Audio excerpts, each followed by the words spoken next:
Okay, it is officially the Saturday after the Wyckoff video, so it is Wyckoff drawing time. First thing, we'll do the refresher on the prizes here, then we'll do the drawing, and then we'll go down to the barn, and I will talk about a few of the repeat questions that we got regarding corn. So, see what we're doing things in. So, first off, just a refresher, we got the 3 shirts here. All the designs are the same, so the only thing different is the color and the size. So the blue one is a 2X. I guess you'd call this a charcoal, whatever. This one's a large, and then the gray one is a extra large. I did get confirmation that they finally got some medium shirts, but I don't have any for you, so maybe next time. So we got the 3 shirts, we got notepads, 2 notepads, 4 rain gauges, your choice of hats. I got 2 of each except for the gray one here. These 3 are the 90-year hats, and then the blue with the mesh back, is actually the one I'm wearing now. That one's just the standard Wyckoff logo. And then you got 1 burlap sack. So those are your prizes. Let me get set up here real quick, and then we will do the comment picking. All right, I got the video linked. I got replies blocked out, and I got winners removed or after the draw, which gets us down to 271 unique comments. So first one is Dan Chevy.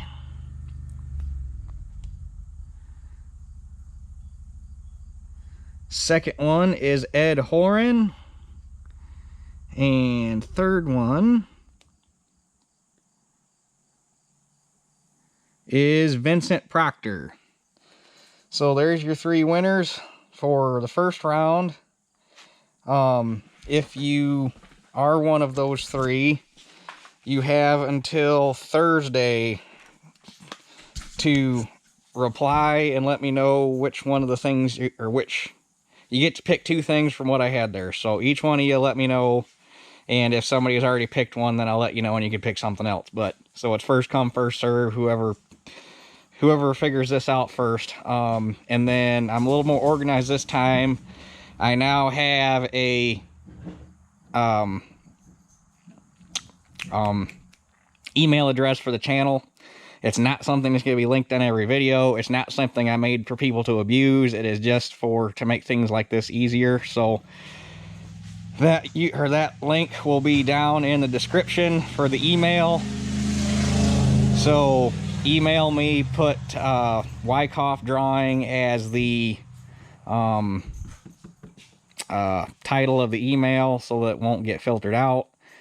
And like I say, those 3 guys, you got till Thursday. If none of those 3 get to me before Thursday, because I want to ship stuff out on Friday, if none of those get to me on Thursday, the guys that do get to me before then will get their stuff, and then we'll pick somebody else if we don't get all 3. So, like I say, those 3 names, email for this is going to be down below in the description. Email that, Wyckoff drawing in the title. So that's out of the way. Okay, so real quick, there were several questions that I kept getting on the Wyckoff video. One of the first common ones was row spacing. They are different than what I would guess you would consider industry standard right now. In most seed corn manufacturing, they run 30-inch row centers like a normal field of commercial corn. And then it's planted on either a 4-1 or a 4-2 pattern. What that means is you got 4 female rows and then 1 or 2 male rows. And the 1 or 2 male rows is determined by 2 factors. 1, length of pollination, and 2, how good of a pollinator the male plant is. Because male plant gives the pollen, female plant makes the ear. That's how that works. So if the male is shown in tests to be a poor pollinator and they need more plants, they will put 2 male rows in, so it'll look, you drive by, it'll look just like, you know, 30, 30, 30, 30, 30. But you'll have 4 rows of female, 2 rows of male, 4 rows of female, 2 rows of male. Or if they need to stagger their planting on the male to make it throw pollen longer because of how the female takes pollen, they will come in, plant 1 row of male at a certain number of growing degree units, and then come back a day or 2 or 3 or 4 days later and plant the second male row so that they have longer pollination. Another thing that they'll do is they'll actually do a 4-1 pattern, which is 4 rows of female, 1 row of male, 4 rows of female, 1 row of male. And they will actually come in and do a twin row on the male, so they'll actually offset their rows 4 inches, so that if you look at it, just driving down the road, it'll look like 1 row of corn, but there'll actually be 2 rows staggered on 4 inches like a twin row. And they will do that if they need to up the population. So if they need to plant like 45,000 on the male, they will do that sometimes as well. Versus going with a 4-2 pattern. That way they have more female acres, because you harvest the female acres, not the male acres. Wyckoff's right now is actually running 38-inch rows, and every 2 rows they will split a row 19 inches and put their male inner plant in a 30-inch row. So you'll have 2 rows, and then you'll have 3 19-inch rows together, and then 2 rows. So when they harvest it, it just looks like a regular field of corn planted on 38-inch rows. But then if you go back on the video and notice, every 2 rows there will be a row of chopped stalks. That's your male row. Next year they will be switching to 30-inch rows with the industry standard 4-1 or 4-2 pattern, because the problem they've had, especially this year, because of the weather, the problem they have is with that close of a row spacing on your 19 inches, or sorry, not 19, 15, a 30 split 2 ways, is if the female outgrows the male, then the male row gets shaded out, the male row gets stunted, and then it has a hard time pollinating the female. Plus it makes equipment a bitch because nothing's really standard, so they're switching, this will be their last year planting wide rows. Next year they're switching to 30s and planting your standard 4-1 or 4-2 pattern. The other question I got a lot was the male rows. Do they pick them separate? No, male rows are strictly there to throw pollen. The minute pollination is done, you go out there, you mow the male rows down, delete them. You don't want any of the male corn. Male is specifically grown for pollen, and then the female is grown for the ear. There are some places that have modified sprayers with choppers and chopper boxes on them, so that you'll have a row, like a silage chopper head, 2 of them, to cut your 4-1 pattern male rows out. That way you're saving it for animal feed, but if you don't have a need for animal feed, it's a really expensive and specialized piece of equipment to have around and maintain to destroy male rows, when you could just go out there with basically stock stompers on your sprayer and stomp them down, and you don't got to worry about them being there. So male rows are destroyed, they're not picked. And another common question I got was the height of the plant. People asked if it was always that short. No, it depends on variety. Some seed corn will get just as tall as regular field corn. Some seed corn, actually, there are places that are breeding it to be really, really short. Also depends a lot on the weather. Because you got to remember that seed corn is not a hybrid, it is an inbred. And then you make a bunch of inbreds to make your seed stock, so that you got enough to plant, and then you have your female and your male, 2 inbreds bred together, cross-pollinated, make your hybrid. That's how that works. So that is partly why the corn looks, I guess, funny compared to a normal field of corn, is because you're comparing a hybrid to an inbred. Plants are just like mammals. You do too much inbreeding, the plants start to look really weird. That is also the reason why you see a lot of small stubby ears, is because, again, it's an inbred, not a hybrid. So your ear production isn't that great. Sometimes you will see a very, very well pollinated full ear. Other times you will see a very piss poor pollinated, not very well filled out ear. It's dependent on weather, it's dependent on inbred, it's dependent on how good of a pollination you had. There's a lot of factors, because you're dealing with two inbreds to make a hybrid. There's a lot of factors involved with producing a decent crop. Like normal corn that we grow commercially, if you have anything less than 150 bushel, you had a shit crop, depending on location. Seed corn, if you have anything over about 80 bushel an acre, that is excellent. Anything over 100 bushel, you are walking in tall cotton, because it's an inbred, not a hybrid. You got to take the seed off of the female corn, and then that seed is a hybrid seed. I don't want to go too much further into the field side, because I'm hoping next year that I can make it down there to see them detasseling and cutting.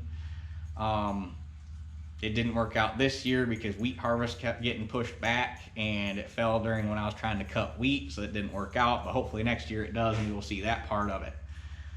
I also had one guy say, this was one lone comment, but I'm still going to address it because people don't understand. Had one guy say that it would be a lot better if farmers just grow their own seed. No, it would not. It would not. It would be the same thing. First off, you don't understand the work that goes into making hybrid seed corn. It is probably one of the most labor-intensive babysitting occupations there is in agriculture, because you are on that field doing something at least once a week the entire growing season, if not multiple times a week. It's just, you got to scout it, you're spraying it multiple times, fungicide, insecticide, herbicide.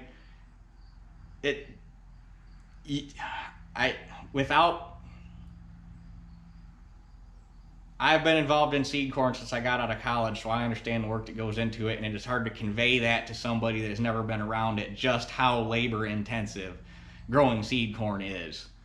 And if you were to say grow a field of commercial corn like what I got out in the field right now, and if I was to save 100 bushel back to try to plant next year, the yield might be okay. And if I was to save some of that and plant it again the year after that, basically after about 3 to 4 years, your yields would tank and probably level off right around 100 to 120 bushel an acre, because you just keep creating another inbred. And what happens when you do too much inbreeding, things get all sorts of screwed up genetically.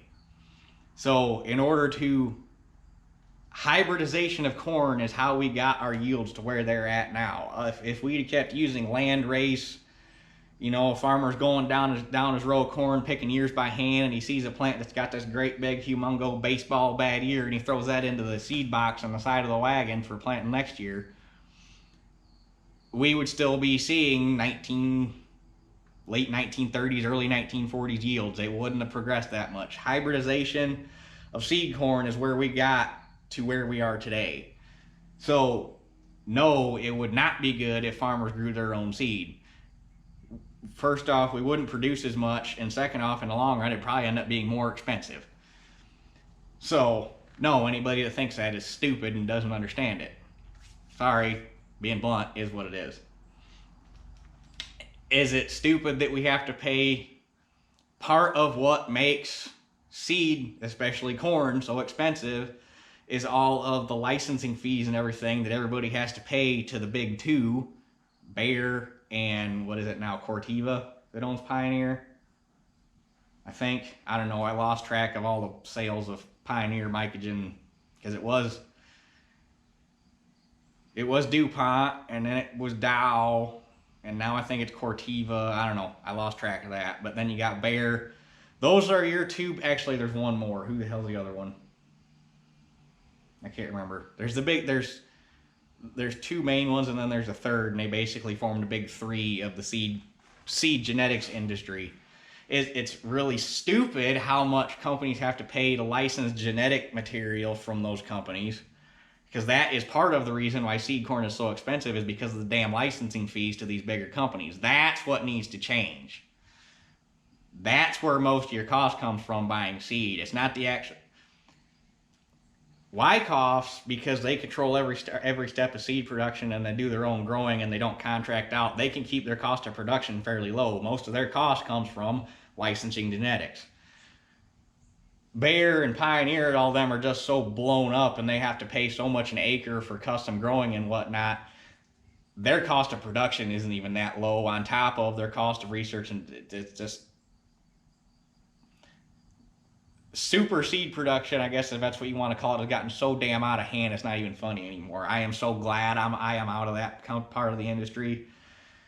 I can't even begin to explain it. But so anyway, I hope that answers some of the questions. There was more towards the growing side of it. Like I say, I don't want to get into, because I'm hoping to actually be able to show that on video, and it's easier to not have to explain it if I can just point a camera at it and say there. So that'll give you something to look forward to for next year. So anyhow, I think that covers, those were the 3 or 4 main things that I kept getting repeats on, was row spacing, male corn. I'm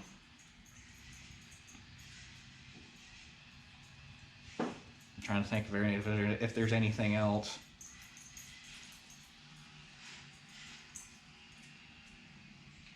And then plant height and ear size. I think I covered pretty much everything, so hopefully that gives you a little bit better understanding. But anyway, 3 winners. Like I said, emails down in the description. Get a hold of me before this coming Thursday. That's your cutoff. Let me know pick 2 things you want. And like I say, if somebody got there ahead of time and they already picked something that you wanted, I'll let you know and you can pick something else. And then once we get the 3 main ones out of the way, I will do some randomly just to get rid of the rest of the stuff. So yeah, I think that's where we're at. So anyway, that's it for this one. We'll catch you guys on the next one.